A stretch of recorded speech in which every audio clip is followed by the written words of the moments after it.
తాకట్లో ఉన్న మీ బంగారాన్ని విడిపించి ఆ రోజు ఆన్లైన్ రేటుకి కొంటాం. Sharma gold company. ఇది కరీంనగర్ స్థానికంగా నాయకులు తీసుకున్న నిర్ణయమా, బీఆర్ఎస్ పార్టీ అని కాంగ్రెస్ పార్టీ అని, లేదా కాంగ్రెస్ అధిష్టానం బీఆర్ఎస్ పార్టీ అధిష్టానం తీసుకున్న నిర్ణయమా? ఇది స్పష్టం చేయాలి. కరీంనగర్లో కలిసి ఉండాలి, మేయర్ వచ్చినా రాకుండా బీజేపీకి వ్యతిరేకంగా పనిచేయాలి అని తీసుకున్న నిర్ణయము ఈ రెండు పార్టీల అధిష్టానం తీసుకున్న నిర్ణయమా, స్థానిక కాంగ్రెస్ బీఆర్ఎస్ పార్టీ తీసుకున్న నిర్ణయమా? ఇది కాదు అని ఖండన ఇస్తారు, ఇది తప్పు అని చెప్పి కాంగ్రెస్ బీఆర్ఎస్ ఇస్తారు. వాస్తవం, బీఆర్ఎస్ పార్టీ నాయకులు మాట్లాడే విషయం స్పష్టం చేస్తున్నాం. మేము బీఆర్ఎస్ పార్టీ నాయకులు మాట్లాడే విషయం స్పష్టం చేస్తున్నాము. కాంగ్రెస్ పార్టీ నాయకులు మాట్లాడే విషయం కూడా మీకు పత్రికాముఖంగా తెలియజేస్తున్నాం. మేము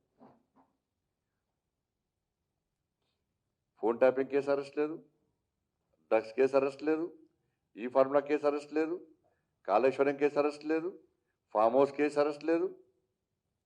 ఇవి అరెస్టులు లేనప్పుడే మేము అనుమానాన్ని వ్యక్తం చేస్తాం. నేను కొట్టినట్టు చేస్తా, నువ్వు వేసినట్టు చేయి అనేటువంటి ఒక అంతర్గత ఒప్పందంతో ఈ రెండు పార్టీలు తెలంగాణ ప్రజలను ఏ విధంగా మోసం చేస్తున్నాయో గతం నుంచి చెప్తున్నాం. మేము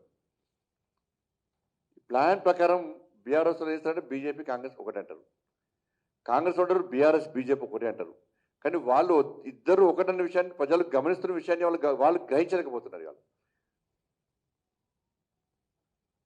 మొన్న ఎన్నికల్లో కూడా కరీంనగర్ కార్పొరేషన్లో ఈ రెండు పార్టీలు లోపాయకారి ఒప్పందం కుదుర్చుకొని అభ్యర్థులను ఎంపిక చేసిన పరిస్థితి కూడా, విషయం కూడా స్పష్టమైంది ప్రజలకు. అందుకే ఈ రెండు పార్టీలను పక్కబెట్టే ఇవాళ భారతీయ జనతా పార్టీకి ఇవాళ ప్రజలు బ్రహ్మరథం పట్టారు. ప్రజల ఆశీర్వాదం మాకుంది, ప్రజల మద్దతు మాకుంది. ఇవాళ చాలామంది ఇండిపెండెంట్ కూడా పార్టీని నమ్మి ఒక మంచి ఆలోచనతో, ఒక మంచి ఉద్దేశంతో ఇలా భారతీయ జనతా పార్టీలో చేరారు, ఇంకా చేరుతున్నారు. కానీ దీన్ని పక్కకు పెట్టి కుట్రలు చేసి కుతంత్రాలు చేసి ఇలా మేయర్ భారతీయ జనతా పార్టీ రాకుండా చూడాలి అని చేసే ప్రయత్నం ఉంటే నేను చెప్తున్న బిడ్డ, రోడ్ల మీద ఏ బీఆర్ఎస్ వాడు ఏ కాంగ్రెస్ వాడు తిరిగి రాసి పెట్టుకోండి. మీరు ప్రజలు ప్రేమ అభిమానంతో మాకు ఓట్లేసారు. మా అభ్యర్థులను నమ్మి విశ్వసించి ఓట్లేసారు. ఇది కాదు అని కాంగ్రెస్ పార్టీలు బీఆర్ఎస్ పార్టీలు కుట్రలు చేస్తే కరీంనగర్ నుంచి యుద్ధం స్టార్ట్ చేస్తా.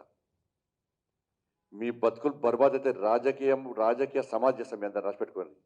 మీకు భారతీయ జనతా పార్టీ కార్యకర్తల దమ్ము తెలియదు, భారతీయ జనతా పార్టీ శక్తి ఎంతో మీకు తెలియదు, కరీంనగర్ ప్రజల ఐక్యత ఎంతో మీకు తెలియదు.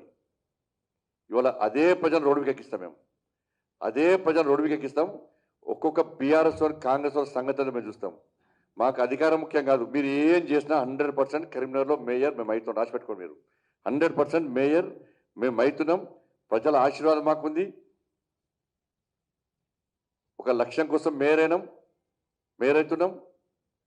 కాదని మీరు అడ్డుకుంటే ప్రజలు తిరగబడే స్థాయికి మేము తీసుకొస్తాం. రోడ్ల మీద తిరిగి రాసి పెట్టుకోండి. మీరు ఎక్కడ కూడా అసలు కరీంనగర్ దమ్మేందో, భారతీయ జనతా పార్టీ కార్యకర్తల దమ్మేందో, Bharatiya Janata party దమ్మేందో already plan చేసుకున్నాం. మేము దానికి మీరు సిద్ధమైతే చలో రండి, మేము చూసుకుందాం. పక్క సాక్షాత్తు రాష్ట్ర ముఖ్యమంత్రి ఇన్వాల్వ్ అయ్యి ఇలా అడ్డుకునే ప్రయత్నం చేస్తే ఇలా కాంగ్రెస్ అక్కడి నుంచి స్టార్ట్ చేస్తా.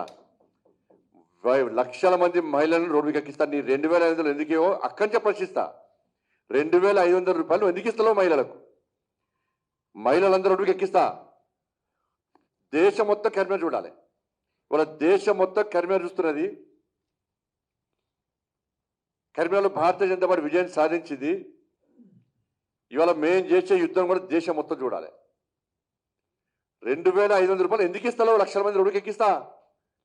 4000 రూపాయలు ఆ తాతమ్మలకు అమ్మమ్మలకు ఎందుకు ఇస్తాలో వాళ్ళని కూడా రోడ్డుకి ఎక్కిస్తా. నడువ రాకుండా కుసో రాకుండా కనబడ్డా కనబడకుండా వాళ్ళని రోడ్డు మీద ఎక్కి వాళ్ళ ద్వారా ఆందోళన చేస్తా. నేను చేపట్టే ఆందోళన ఏందో రేవంత్ రెడ్డి గారు తెలుసు, కేసీఆర్ కొడుకు తెలుసు ఏందన్నది.